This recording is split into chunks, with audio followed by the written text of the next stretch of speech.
It is the 1st of July. I woke up this morning with earplugs in my ear, but I'm pretty sure I heard fireworks going off in the morning. 1st of July. Still got a few more days, people. Just kidding. Um, no, it's all fun. It really is. Let me make sure my mic is on. Mic is on. We're good. We're locked in. Um, I want to talk about taking action and how that builds confidence. Um, Specifically in a couple different ways, right?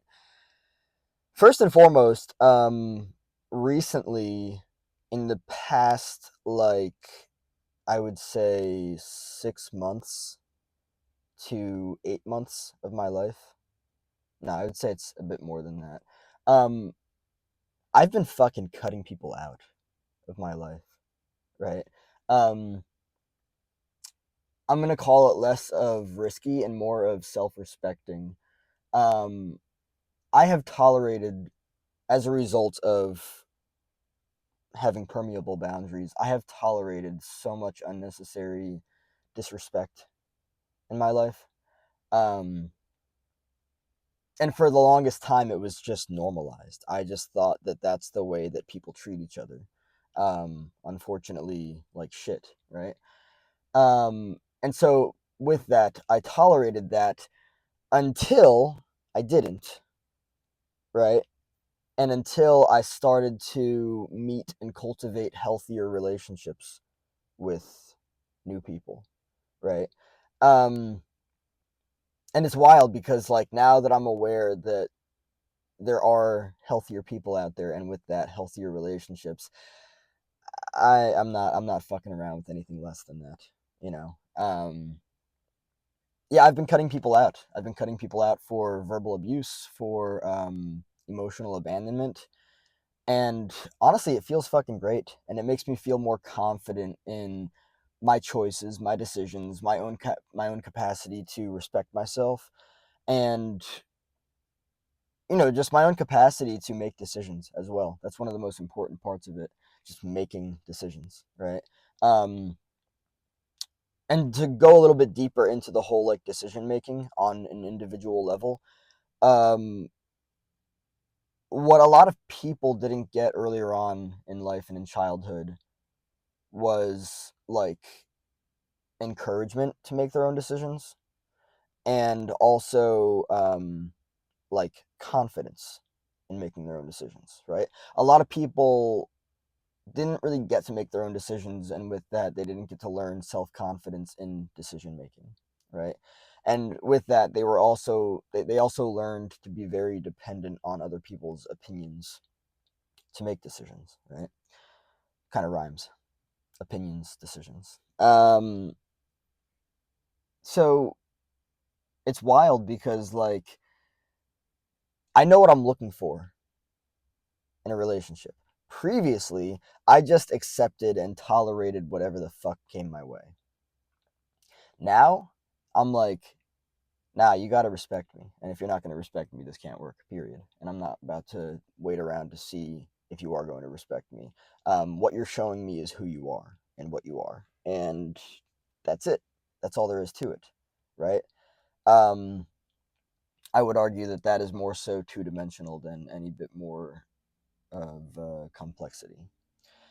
Um, the other thing is, in terms of taking action, it's not just a matter of relationships and what you want in your relationships and what you're not willing to tolerate, but something that I used to struggle with a lot more than I do now, and I'm really looking to eradicate it altogether, is not following through with or finishing things like projects because of perfectionism, because of ideals of perfectionism, right?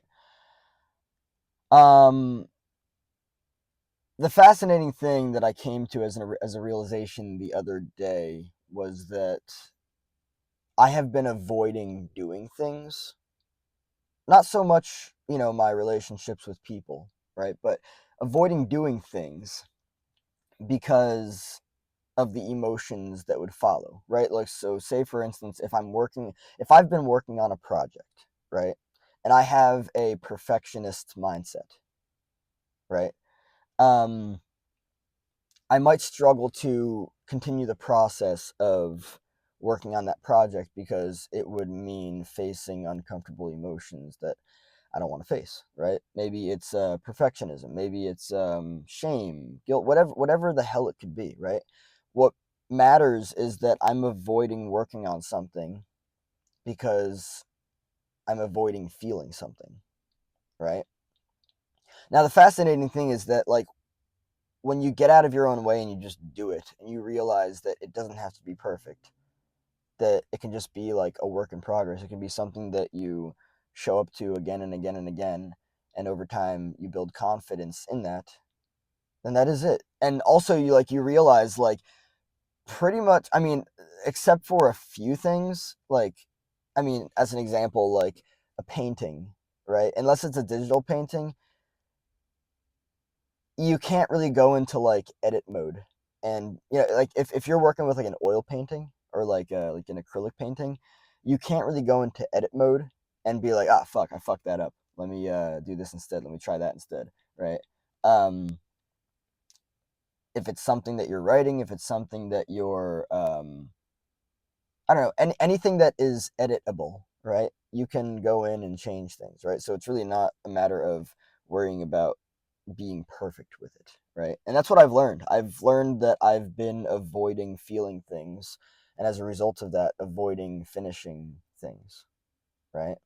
Um, because it can be uncomfortable to sit with emotions sometimes, and that's the reality of it. I'm a human, right? I'm learning to get better at sitting with emotions that can be uncomfortable and difficult. And sometimes it's more challenging than others. Sometimes it's a matter of sitting with projects or whatever it is. Having a conversation with a person, right? Meeting up with a person. Maybe you're avoiding feeling something, right? But the taking of action in regards to that is what changes the entire dynamic. It really transforms the experience. It's a wild journey. It really is. It's incredible. Um, so that's what this is about. I've really been sitting with just like taking action recently because something that I've been waking up from is like I'm not going to call it procrastination, but what I'm going to call it is avoiding uncomfortable feelings, right?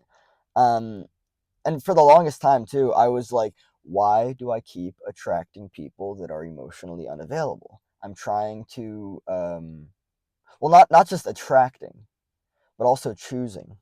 Why do I keep choosing people that are emotionally unavailable? Well, the simple solution to that is to stop choosing them first and foremost.